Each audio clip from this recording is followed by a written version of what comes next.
So, I shall speak on Bhagavad Gita as it is. The purpose of saying Bhagavad Gita as it is explained that there are many editions of Bhagavad Gita. They are interpreted in their own way, giving up the spirit of Bhagavad Gita. So, this particular name, as it is, significant. Perhaps there is no other edition of Bhagavad Gita where it is written as it is. In this connection, Professor Dimmock of Chicago University has written a foreword, and he very much appreciates the theme. He says, Swami Bhaktivedanta comments upon the Gita from this point of view, and that is legitimate. She accepts that Bhagavad Gita as it is legitimate presentation of the great book of knowledge. And he also says, more than that, in this translation, the Western reader has the unique opportunity of seeing how a Krishna devotee interprets his own text.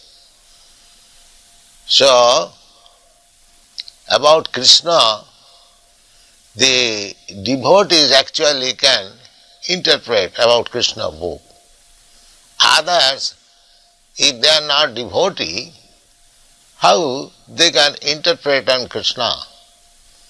Just like a member of a family can say very nicely about the head of the family, how outsiders can say about the family. That is not possible. Similarly, about Krishna, a Krishna devotee can speak nicely, not others. Others have no right to speak about Krishna. And Krishna also admits Arjuna as the right student of Bhagavad Gita. In the beginning, Krishna says that I have selected you as my student because you are my friend and you are my devotee. So, in other words, we can understand that Bhagavad Gita can be understood who has intimate relationship with Krishna. Just Krishna says, you are my dear friend. That is intimate relationship with Krishna. And without becoming a devotee, nobody can be intimately related with Krishna. These are the factors to be understood. So, this Bhagavad Gita was spoken 5,000 years ago to Arjuna in the battlefield of Kurukshetra, and the science of understanding God is there in this Bhagavad Gita. Bhagavad Gita is the science of God. Everything has got some science, scientific book to understand that particular subject matter. Similarly, there are different types of concept of God. Generally, they take it as an idea, but we don't take it as idea. We take God as concrete fact. Just like you are seeing me, I am seeing you. This is concrete fact. Similarly, A God can be seen by you, and God is already seeing you. There is no doubt about it. But you can see also God. So that process we have to understand, how to see God. That process is mentioned in all the Vedic scripture. That is called Bhakti Yoga, that process. Krishna also says in the Bhagavad Gita, Bhaktya mam abhijanati javan jasyami tat. If anyone wants to know Krishna, what he is, then one has to accept the process of Bhakti Yoga. There are different types of yogas. Yoga means linking oneself with the Supreme Personality of Godhead. So, speculative yoga will not help us. You have to take concrete yoga. Concrete yoga is Krishna consciousness. So,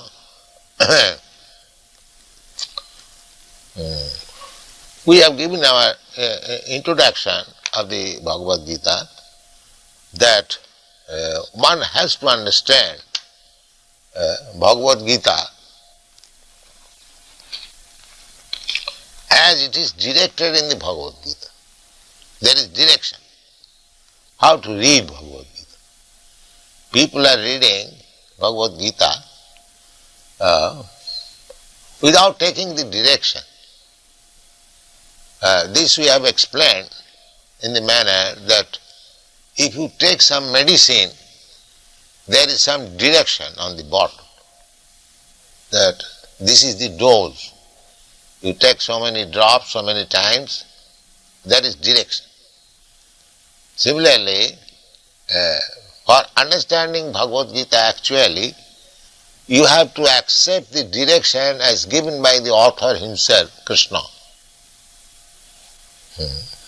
He says that long ago, some 40 millions of years ago, he first spoke this Bhagavad Gita to the Sun God. And Sun God transmitted the knowledge to his son Manu. And Manu transmitted the knowledge to his son Ikhaku. Imam vivassati yogam prattavan aham abhayam. Vivashan manave praha manu Ikhaka vibravit. So, the Rajarshis, they are all kings. Manu is king, Maharaj Ikhaku is also king, and the sun god Vivashan, he is also king. He is the king of the sun planet, and his grandson Ikhaku became the king of this planet, Maharaj Ikhaku, and in this dynasty, which is known as Raghuvansha, Lord Ramchandra appeared. It is a very old monarchical family, Ikhaku Vansha, Raghuvansha. Vansha means family. So formerly the kings, the head of the administrative executive, they used to learn the thesis or the injunction given by God. So, according to Bhagavad Gita, only a devotee of Krishna, a person who is intimately related with Krishna, he can understand what is Bhagavad Gita. Arjuna, after hearing Bhagavad Gita, from Krishna, he addressed him as Parabrahma, Param Dhama Pavitram Paramam Bhavan, Purusham Shasatam Divyam Adi Devam Ajam Vivam. He understood Krishna as Parabrahma. Parabrahma means the supreme truth, absolute truth, Parabrahma. Brahma, the living entities, they are also called Brahma. But living entities are not Parabrahma. Parabrahma means supreme. So Arjuna addressed him as Parabrahma and Param Dhama. Param Dhama means the resting place of everything. Everything is resting on the energy of the Supreme Lord. Therefore, he is called Param Dhama. Just like all these planets are resting on the sunshine, sunshine is the energy of the sun globe. Similarly, this material energy is Krishna's energy. And everything is material or spiritual, everything is resting on Krishna's energy. The resting place is Krishna's energy. In another place, Krishna says, Maya tatamidam sarvam jagat abbakta murtina masthani sarvabhutani naham teshu avasthita. Krishna says that in my impersonal feature I am spread everywhere, all pervading. God is all pervading by his impersonal feature, namely his energy. The example is given just like heat is the energy of fire. So fire spreads by its heat and light. The fire is one place, but the heat and light is spreading. Similarly, Krishna is in his own abode, which is called Goloka Vrindavan. There is a planet in the spiritual world, the topmost planet. As the topmost planet within this universe is called Brahmaloka, similarly in the spiritual sky there is the topmost planet which is called Goloka Vrindavan, that is Krishna's place. Krishna is there, but he can expand himself by his different types of energies and by his different types of incarnation. It does not mean that when Krishna was present on this planet, Krishna was absent in Golok Vrindavan. No, it is not like that. Just like I am now present here, I am absent in my apartment. But Krishna is not like that. Krishna can be present everywhere, at the same time he can remain in his own abode. That is described in the Brahma Samhita, Goloka eva nivasati akhilatma bhuta. Although he is in his abode, which is known as Goloka Vrindavan, he can expand himself everywhere, and actually he has done it. So we must know how he is expanded, in which way is in contact with us. That is the science. In Bhagavad Gita, these things are explained. So Krishna is addressed as Param Dham, the resting place of everything. Everything is resting. Krishna also says, Masthani Sarvabhutani, everything, material manifestation, is resting on Him. Nahang Teshu Avasthita, but I am not there. These contradictory things. Everything is resting on Him, but I am not there. But it is not contradictory. It is very simple to understand, just like all the planets, they are resting on sunshine, but the sun is far away from the planets, some millions of miles away. But resting on the sunshine means resting on the sun. That's a fact.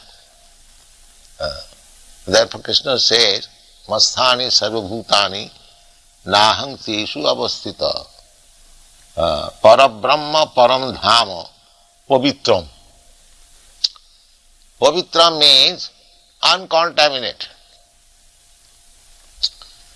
When we come to this material world, we are also spirit soul, Brahma, not exactly as good as Parabrahma, Krishna, but still, because we are part and parcel of Krishna, we are also Brahma, Pavitra. Pavitra means pure. Just like the particle of gold is also gold. If gold is pure, the particle is also pure. So, Krishna comes to this world, we also come to this world, but we are contaminated, but Krishna is not contaminated. The example is, just like in the prison house, there are many prisoners, but if the king or some king's representative minister goes into the prison to inspect things, how things are going on, it does not mean that the king or his minister is also a prisoner. He is not prisoner. But we, living entities, we have been entangled with these material modes of nature. But Krishna never becomes involved in these modes of material nature. That's what he is called Pavitram Paramam. Absolute, pure, Bhavan. Bhavan means you, your lordship. And Purusham. Purusham, he is addressed as a person. God is never impersonal. God is person. Exactly a person like you and me. And when he appeared on this planet, exactly like a human being, 2 hands, 2 legs, walking like human being, talking, behaving like human being, everything. So, God is Purusha. Purusha means man, I mean to say male, not female. Male. Without becoming male, one cannot be enjoyer. In another place, it is stated that Krishna is the supreme enjoyer. As soon as the word is used, enjoyer, he must be Purusha, male. So that is described. Arjuna understood him. He is a Purusha, Param Purusha, the supreme person. In another place, Krishna is described as Purushottam, the best of the males. So, Purusham Shasatam. Shasatam means eternal. The Mayavadi philosopher, they think that the absolute truth is impersonal. Maya Shakta Manaprartha Jogam Junyan Madasraya Asangsayang Samagrang Mam Jatha Gyasasi Tachino. Arjuna is being advised by Krishna what is God. The conception of God, however we may speculate, it cannot be perfect because God is unlimited, all-pervading. We are limited. So, actually, unless God Himself reveals Himself to the devotee, it is not possible to understand what is God. Therefore, God Himself, Krishna, is speaking about Himself. The process is Maya Sakta Mana. One has to increase attachment for Krishna. We have got now attachment for material things. We have to divert that. Our position is that we must have attachment for something. That is fact. So now, on the bodily concept of life, we have got attachment to this body, and anything pertaining to this body, we have got attached. Just like I have got attachment for my wife. Why? There are millions and thousands of women, beautiful women. I have no attachment for them, but my attachment for my wife, even though she may not be very beautiful, is a fact. Why? Because due to her relation with my body. And similarly, I have got attachment for my country, I have got attachment for my home, my so many things, because I am thinking I am this body, and anything in connection with this body, I am thinking mine. So at the present, my conception of I and mine is wrong.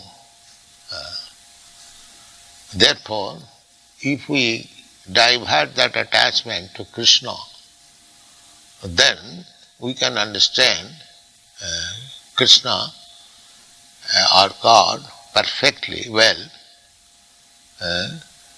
Krishna is just like sun. When there is sunshine, you can see the sun and yourself also. Without sunshine, in the darkness of night, neither you can see the sun nor yourself. Therefore, the process is Maya Shaktamana, developing Krishna consciousness. Maya Shaktamana Partham Jogam Junyan Madasaya. This is the yoga. Yoga means connect. Yogang Junyan, that yoga should be practiced in connection with Krishna. Therefore he said, Mat Asra. Mat means me or mine. And Asra means taking shelter. So either you take shelter of Krishna or Krishna's representative. Of course, it is not possible for us to take shelter of Krishna because Krishna is not present at the present moment. But his representative is there. So one has to take shelter of his representative and practice bhakti yoga, concentrating his mind on Krishna. This is called Krishna consciousness. One has to take shelter of a person whose life is devoted to Krishna, and under his direction we have to practice how to develop Krishna consciousness, and then Krishna will be revealed. The revelation, proportionate revelation is proportionate advancement in seeing Krishna directly.